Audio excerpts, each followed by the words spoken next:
Hello and welcome back to Lost in the Real. I'm your host Morgan, and today I will be doing a slight spoiler review of Better Watch Out. Thank you to those who recommended this movie on our channel because it is amazing and I've never seen it before. It slipped past me and it is everything I want in a holiday horror psychological thriller. So thank you again. All right, let's get to it.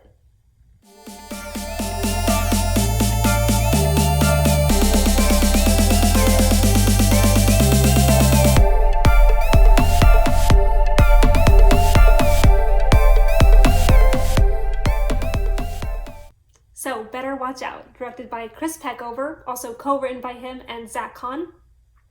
It is a psychological thriller that takes place on a cold, snowy night in a quaint suburban home, and it follows the story of a babysitter named Ashley, played by Olivia DeJonge, who is stuck at her usual gig watching teenager Luke, played by Levi Miller, when what starts as a normal night turns into something much darker when an intruder knocks on their door and starts playing games with them. So it begins as a babysitter intruder film, which at first I almost turned off because I was like, oh, been there, done that, seen that so many times before, was not impressed. But then this is when it becomes really well written and well directed and well casted, but well written in that the script flips and it becomes so much more than a babysitter intruder. And in fact, it turns out that Luke is the one plotting everything. Now, Luke, played by Levi Miller, starts out as this innocent, misguided, like lovesick teenager, classic lovesick as in love with his babysitter Ashley, played by Olivia. But as the script goes on, and as we see more of the characters and the night goes on, we see more of that innocent persona showing cracks. And we see Luke truly for who he is, as the psychopathic killer who's just beginning to get a taste of torture and killing, and starts by torturing his babysitter Ashley and her boyfriend / ex-boyfriends throughout the film. Now Luke, oh my goodness, played by Levi Miller, is so well written, and every inch of this dialogue shows slowly his insanity. Now, Levi Miller's portrayal of this young psychopath killer is amazing. It's jaw-dropping. I think it can challenge Patrick Bateman, played by Christian Bale, honestly. It is that impressive. And to say that he is so young and fairly unknown. I only recognize him from A Wrinkle in Time and like Supergirl, kind of small roles. So to see this and see the depth of his acting is amazing.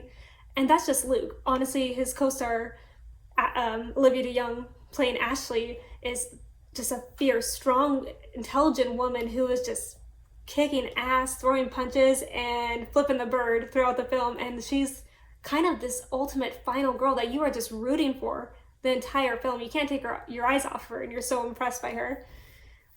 So between these two actors, Olivia and Levi, it's pretty shocking. She's also unknown to me too. So that was really just amazing. And the supporting cast is just as good. And Oxenbould, who plays Luke's best friend, I think his name is Garrett, is truly misguided and thinks all of it's just a prank, and you just feel so badly for him and just want to shake him. And his character, although a supporting role, is just as strong, which just proves how well directed and well written this film is.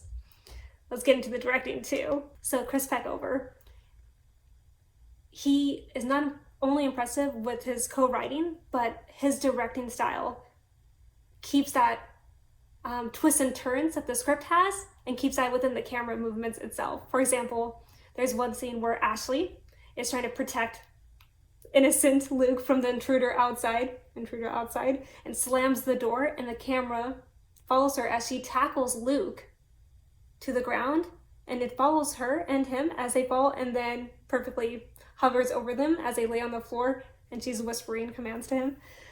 But that's just impressive. Many directors could have just gone with a simple like upright tackle and then cut to them on the floor, but he doesn't do that.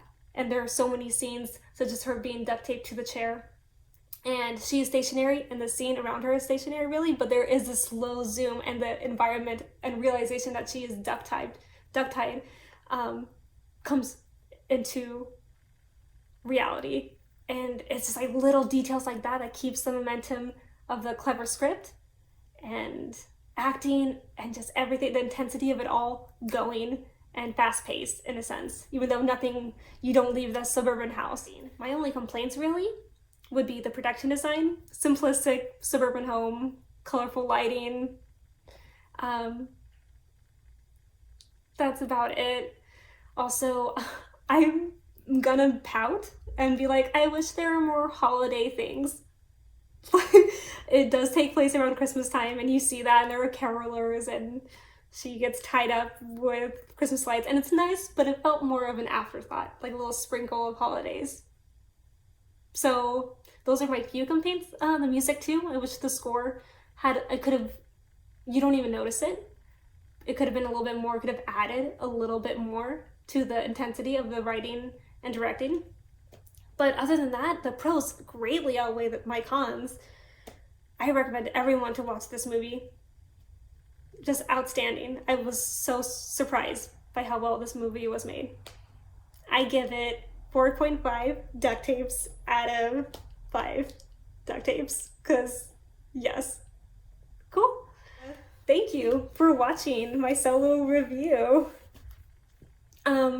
If you have any other recommendations, because this one was amazing, please send them our way. I love watching any types of films, but especially these kind. This is Morgan from Lost in the Reel. Bye.